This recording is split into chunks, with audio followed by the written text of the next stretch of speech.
नमस्कार, आप देख रहे हैं जनहित खबर बिहार। इस वक्त जो नेपाल की हालात बनी हुई है, जो स्थिति है, ये किसी से छुपी नहीं है। हर जगह खबर के माध्यम से आप नेपाल की स्थिति और परिस्थिति को देख रहे हैं कि किस तरीके से पूरा का पूरा नेपाल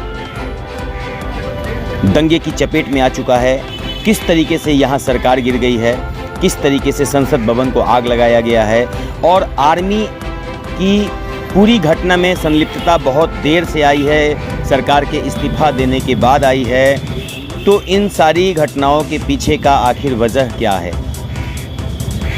इस तरीके की जो घटना को अंजाम दिया गया, आखिर क्या ये घटना एक सोशल मीडिया के बैन करने की वजह से इतना बड़ा रूप ले लिया, या सरकार की गलत नीतियों की वजह से पहले से ही जनता पिछले कई वर्षों से आक्रोशित थे और ये आक्रोश एक सोशल मीडिया के बैन लगते ही जितने भी नवयुवक हैं, आज के समय में जो युवक हैं, युवतियां हैं, वो सोशल मीडिया का ज़्यादा से ज़्यादा इस्तेमाल कर रही हैं और सोशल मीडिया का क्रेज़ हमारे समाज में काफ़ी बढ़ गया है।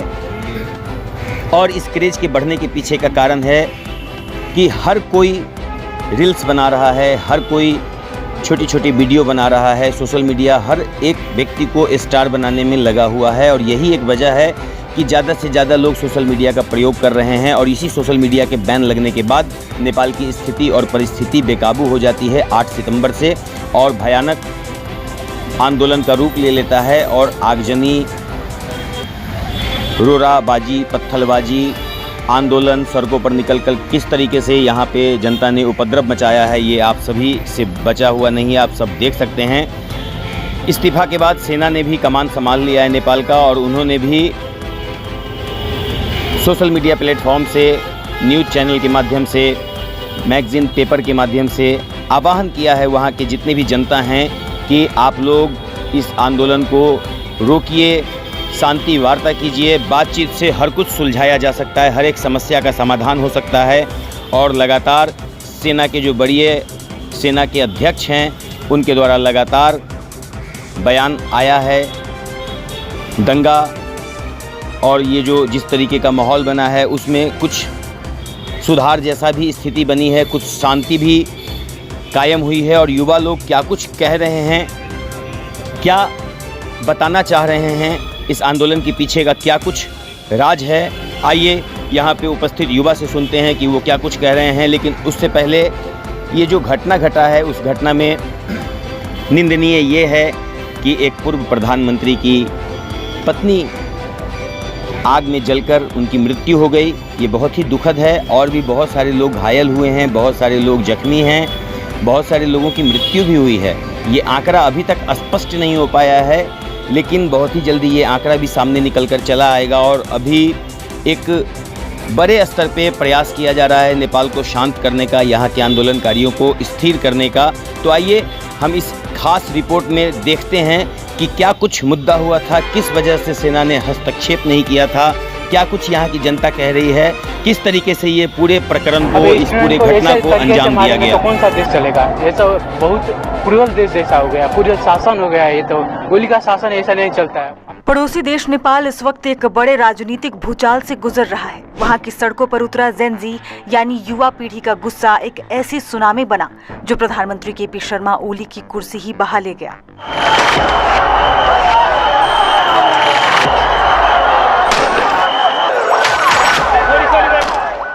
ये तस्वीरें नेपाल की राजधानी काठमांडू की है, जहां सोमवार तक सिर्फ विरोध की चिंगारी थी, लेकिन मंगलवार को ये जनाक्रोश की आग में तब्दील हो गई। पुलिस की बर्बरता और 20 प्रदर्शनकारियों की मौत ने नेपाल के जेनजी के सब्र का बांध तोड़ दिया। हजारों की संख्या में युवा सड़कों पर उतरे और उनका गुस्सा सीधे देश की सत्ता के केंद्रों पर फूटा। राष्ट्रपति भवन हो, सुप्रीम कोर्ट हो या फिर संसद, हर बड़ी इमारत प्रदर्शनकारियों के घेरे में थी। हालात इतने बेकाबू हुए कि प्रधानमंत्री केपी शर्मा ओली की अपनी कैबिनेट ही उनका साथ छोड़ने लगी। एक एक कर मंत्रियों के इस्तीफे ने ओली को बिल्कुल अकेला कर दिया। चारों तरफ से घिर चुके ओली के पास आखिर में कोई रास्ता नहीं बचा। उन्होंने हार मानी और अपना इस्तीफा राष्ट्रपति को सौंप दिया, जिसे तुरंत मंजूर भी कर लिया गया। इस पूरे सियासी बवंडर के बीच अब सामने आई है नेपाली सेना। सेना प्रमुख जनरल अशोक राज सिंहदेल ने एक वीडियो संदेश जारी कर देश से शांति की अपील की है। आर्मी चीफ ने कहा है कि कठिन परिस्थिति को सामान्य बनाएं। मैं सभी पक्षों से विरोध प्रदर्शन रोकने और बातचीत का रास्ता अपनाने का आग्रह करता हूं। सेना प्रमुख शांति की बात कर रहे हैं, लेकिन सबसे बड़ा सवाल यही है कि जब प्रदर्शनकारी देश की सबसे सुरक्षित इमारतों पर धावा बोल रहे थे, तब सेना चुप क्यों थी? उसने ओली सरकार को बचाने के लिए हस्तक्षेप क्यों नहीं किया? नेपाली मीडिया खबर हब ने सेना के सूत्रों के हवाले से इस चुप्पी के पीछे की कहानी बताई। सेना एक बड़ी दुविधा में थी कि वो जनता के गुस्से का सामना कर रहे बदनाम नेताओं का साथ दे या फिर जनता का। सेना को डर था कि अगर वो सीधे प्रदर्शनकारियों से भिड़ती तो खून खराबा और बढ़ सकता था। इससे न सिर्फ बड़ी संख्या में नागरिक हताहत होते, बल्कि सेना की अपनी प्रतिष्ठा भी धूमिल हो जाती, और इसीलिए सेना ने दूर रहने का एक रणनीतिक फैसला किया। हालांकि जब हिंसा प्रधानमंत्री और मंत्रियों पर सीधे हमले तक पहुंच गई, तब सेना ने मानवीय आधार पर दखल दिया और नेताओं को सुरक्षित बाहर निकाला। जैसे आप लोग देख रहे हैं, आज हमारे नेपाल में संसद भवन में पूरे जनता ने मिलकर, जेनजी ने मिलकर आज आग लगा दिया है।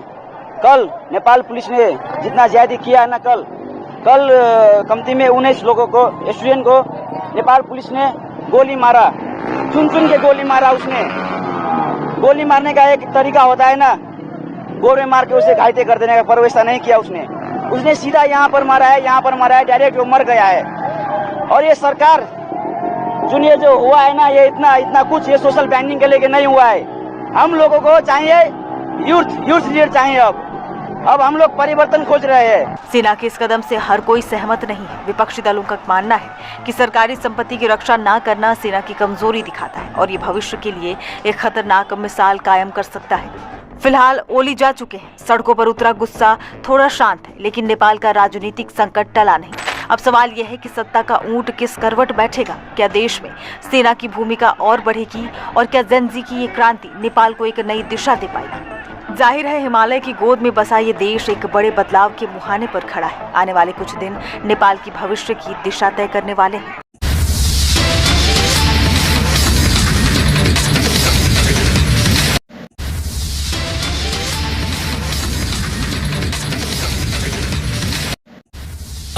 हर बदलता चेहरा अपने साथ घटी घटना का आईना होता है। हर चेहरा अपने आप में एक खबर है। हर चेहरा कुछ कहता है। हम चेहरों की भाषा पढ़ना जानते हैं, समझते हैं चेहरों की हकीकत, तभी दिखाते हैं हर वो खबर जो आपके सरोकार की होती है।